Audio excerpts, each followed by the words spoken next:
Guys, let's talk about Jimmy Carter. What do we know about Jimmy Carter? Anyone? Class? Me either. He's kind of like, it's ironic that he's kind of the prototype for like modern Democrats, which is like funny because he famously got his was a one-term president and then got his ass kicked. And ever since that happened, they've just been duplicating sort of his style in office of just sort of like anti-labor deregulation, like interventionist foreign policy. It really does. He really seems like a guy who got out of office and then spent the rest of his life kind of trying to make up for what he did while he was president. Yes.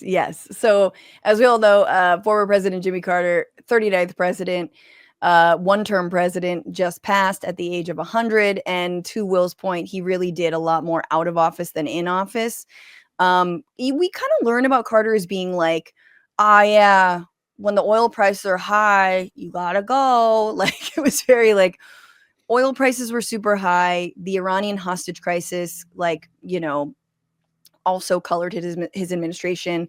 But that he was apparently like a stabilizing force when he first came into office. This was post-Watergate, post-Vietnam War, massive mistrust in government. And he was kind of this like, okay, a figure of stability. And he even said interesting things like this. Too many of us now tend to worship self-indulgence and consumption. Human identity is no longer defined by what one does, but by what one owns.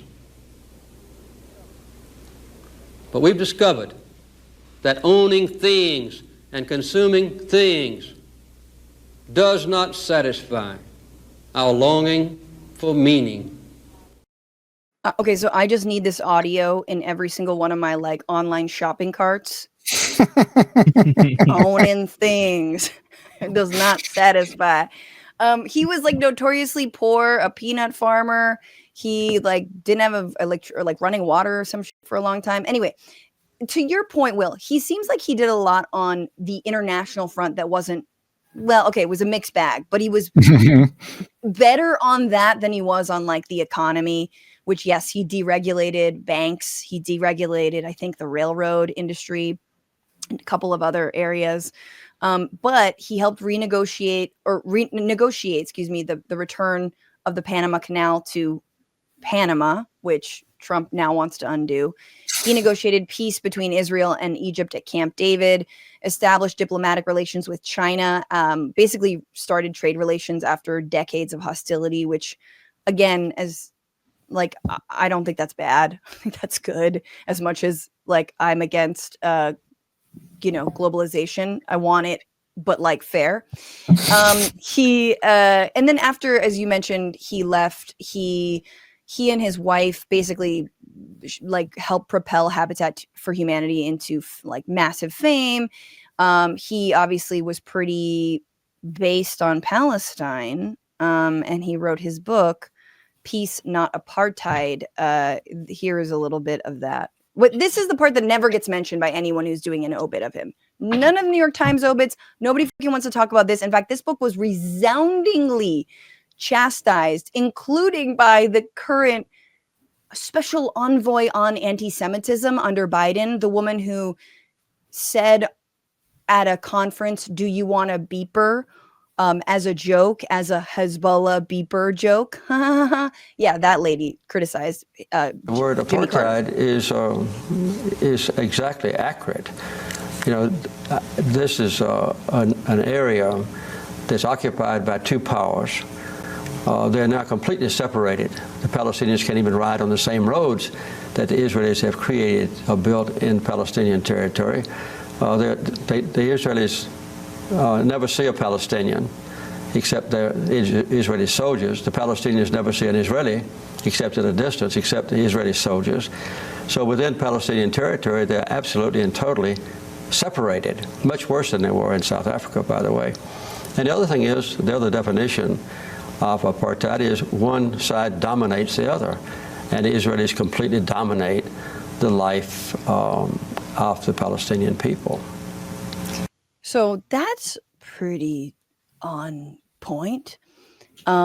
it maybe makes up for the fact that he supported the genocide of the East Timorese people by Indonesia. Also supported Nicaragua's dictator Anastasio Somoza. It's a mixed bag, but Jordan, I'm curious. I mean, I think it's interesting. It's like here's the one thing I actually learned from, people are trying to make the comparison with Biden, one term, whatnot. I think Carter had way more of a personality. Like, he was actually fighting for. Biden has not fought for anything. Like, apparently with this whole Panama Canal thing, that was hugely unpopular. Nobody in the United States wanted to return the Panama Canal to Panama, but Carter thought it was the right thing to do. And he was allegedly incredibly stubborn. I mean, he refused to die until age 100. So there we go. No, he was really stubborn, and he was like, fixated on stuff. And when he got fixated on stuff, he did it. And clearly any former president who visits the occupied territories and writes a book that's called Palestine, not Israel, Palestine, Peace, Not Apartheid, like, that's one tough motherfucker. Like, to me, that's someone with like, integrity. Yeah, I mean, I certainly can't fully understand his character, but I think you can look at the last 40 years of his life and try to gain insight.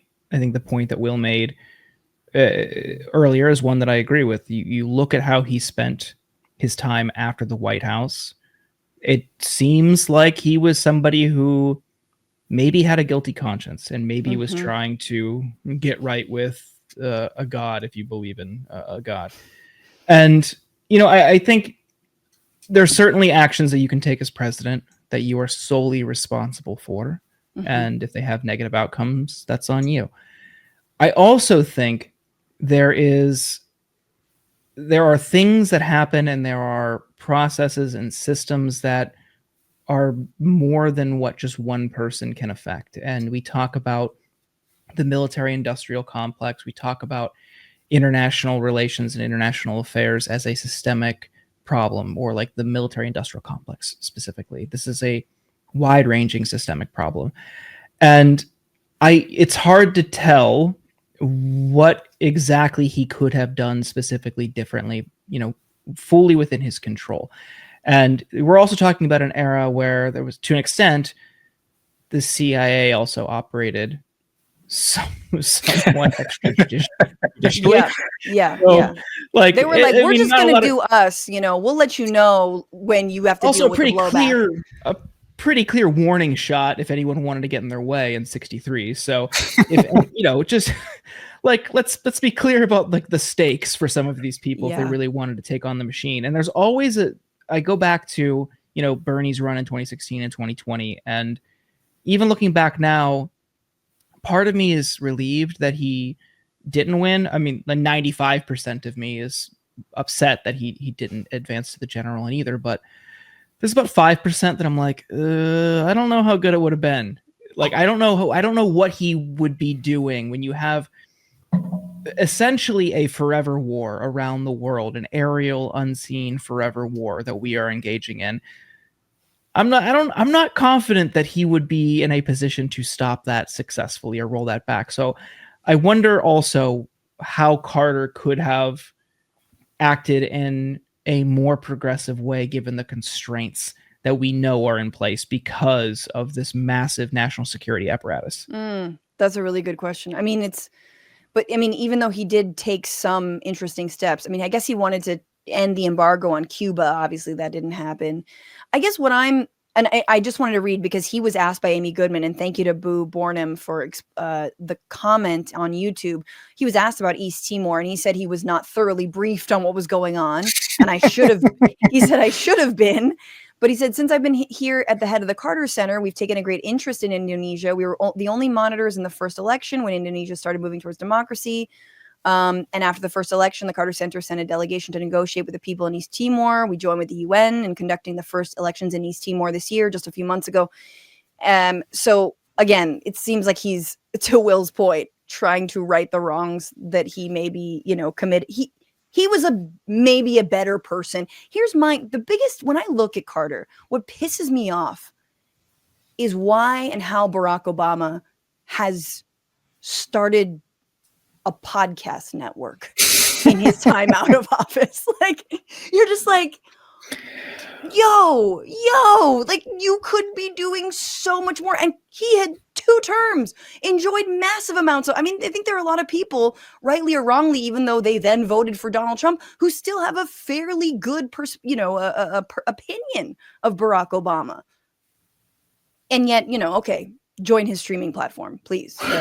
Putting out summer playlists as well. Don't undersell his post. Where are the Jimmy where's the Jimmy Roslin playlist, right? Like, that. I think we're all forgetting about Jimmy Carter's production deal with Fubo right now. I think that's to be fair.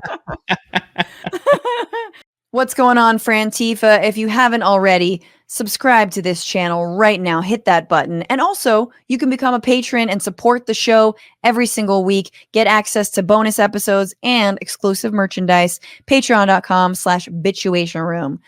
Do it.